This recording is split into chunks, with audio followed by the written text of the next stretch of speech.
California government is proposing establishing a new Innovation and Technology Bureau. However, the Bureau will not oversee communication matters as originally proposed by Chief Executive Leung Chun-ying. Evelina Leung tells us more. In his last CE election campaign, Leung Chun-ying proposed restructuring the government. The plan included establishing a new Technology and Communications Bureau to take over some responsibilities of the Commerce and Economic Development Bureau. The idea was put on hold because of some lawmakers filibustering at LegCo. The government is now putting forward a similar proposal, suggesting the setting up of a new Innovation and Technology Bureau. The new bureau will take up innovation and technology policy responsibilities from the Commerce and Economic Development Bureau. The Innovation and Technology Commission and the Office of the Government Chief Information Officer, which currently handle information and technology matters, will also report to the new bureau. However, unlike what the CE had proposed, communication matters will not be handled by this new policy bureau.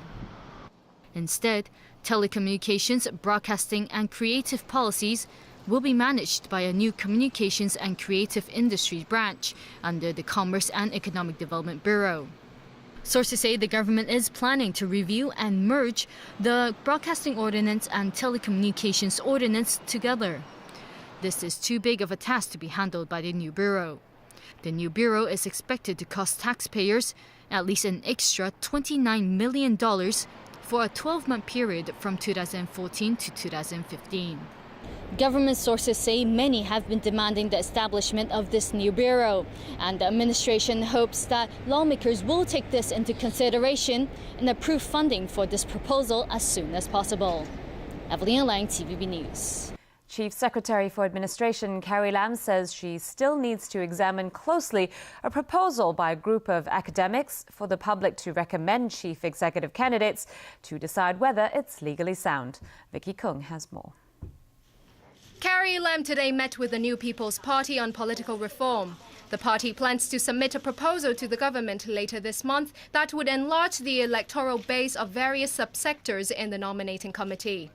The main emphasis of our exchange and discussion was on the composition of the future nominating committee, on whether we need to broaden the representativeness of the nominating committee, on whether we need to increase the numbers from the current 1,200 to a higher number of representatives in the nominating committee.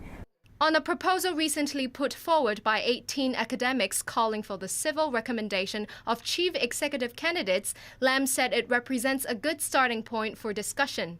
But she stressed the details will have to be scrutinized carefully. Former Chief Secretary for Administration and defeated CE candidate Henry Tang submitted his reform proposal to the government. It includes, among other things, putting a cap on the number of candidates and expanding the nominating committee.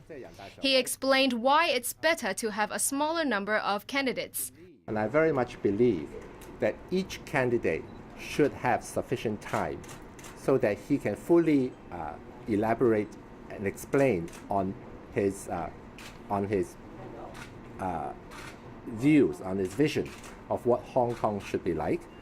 Tang also snuffed out speculations of him running for the CE election in 2017.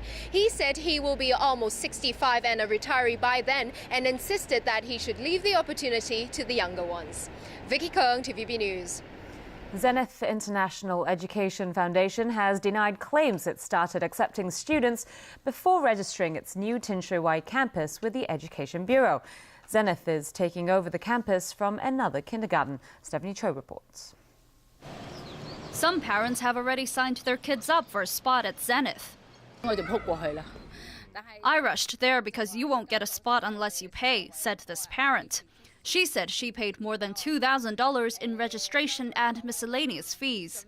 Another parent told a radio show Zenith staff had told her she had to pay the kindergarten $2,890 worth of school supplies to secure her child a place in a full-day class, and that the $1,100 registration fee she'd paid offers no guarantee. The parent said she'd also found out the kindergarten had not registered the Kingswood Villas campus with education authorities. 臨時嘅註冊係出咗嘅時候咧。A representative from the Hong Kong Kindergarten Association said the expansion of a school campus requires approval from multiple government departments and that the process cannot be completed within a short time.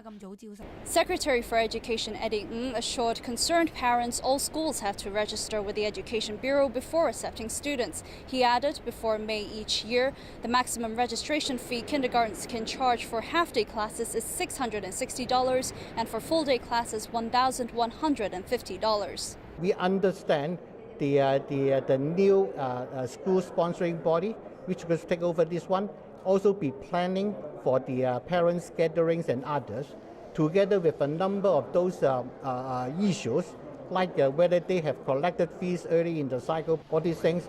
We ask them, they need to clarify that as soon as possible as well. Zenith has promised to accept all students from Top Kids International Preschool and will not increase school fees dramatically. And it denies accepting students before its new campus was registered with the government. Stephanie Choi, TVB News. All right, James, over to you, sports. Well, Diane, you may remember this time yesterday that Jose Mourinho said before last night's Champions League showdown with Paris Saint-Germain, at 7:45, we believe that we can do it. At 9:30, let's see what happens. Now we know what he did at 9:30. He was celebrating a famous Chelsea victory. Alan Booknew reports. The Blues overturned a 2-goal deficit at Stamford Bridge to book a place in the Final Four.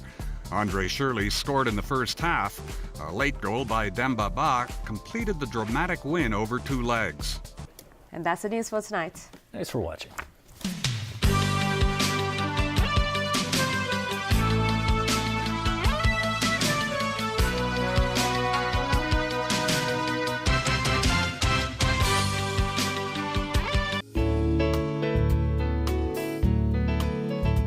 It was mainly cloudy with coastal fog this morning. At 5 p.m., Tropical Storm Pei-Pao was centered about 1,160 kilometers east-southeast of Manila. It is forecast to move northwest slowly and edge closer to the Philippines gradually.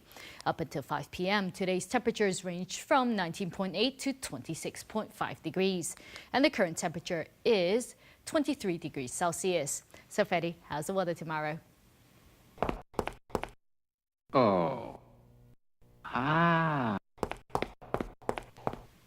There will be coastal fog with 1 or 2 patches of rain in the morning, some bright periods during the day. Temperatures will range from 20 to 24 degrees. It'll be fine with some fog in the next few days.